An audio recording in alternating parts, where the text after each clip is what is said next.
John chapter 8, verses 1 to 11. The place in the Bible where the woman caught in adultery is brought to Jesus is actually dealing with a wicked and clever attempt to frame him. It is not about an honest and accurate attempt to carry out the death penalty on terms consistent with the law of Moses. The law of Moses indeed commands that adulterers be stoned, yet it also commands that there be multiple witnesses, multiple impartial witnesses, who initiate the stoning after the accused is found guilty. Moreover, it commands that all the parties involved in the adultery be stoned, rather than just one of them.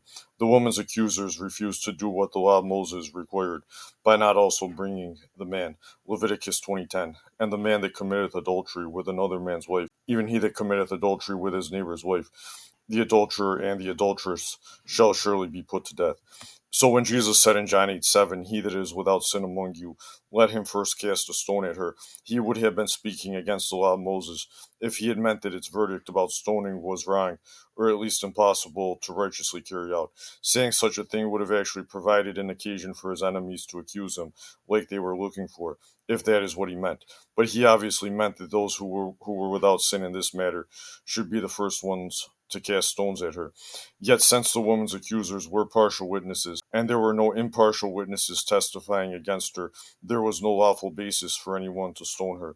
It was Jesus who was speaking in accordance with the law of Moses, simultaneously clearing himself of any wrongdoing before both the Jews and the Romans.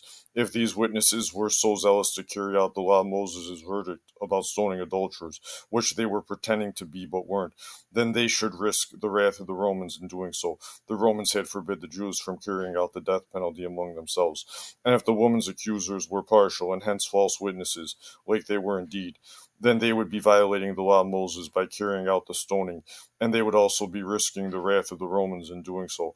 No one can ever rightfully say that Jesus ever spoke or acted contrary to the law of Moses. The entire Bible was inspired by his Spirit. Jesus is left alone with the woman after her accusers have left. He inquires where they are and asks whether any man had condemned her. She tells him that no man has done so. He then tells her, "Neither do I condemn thee. Go and sin no more," in John 8:11.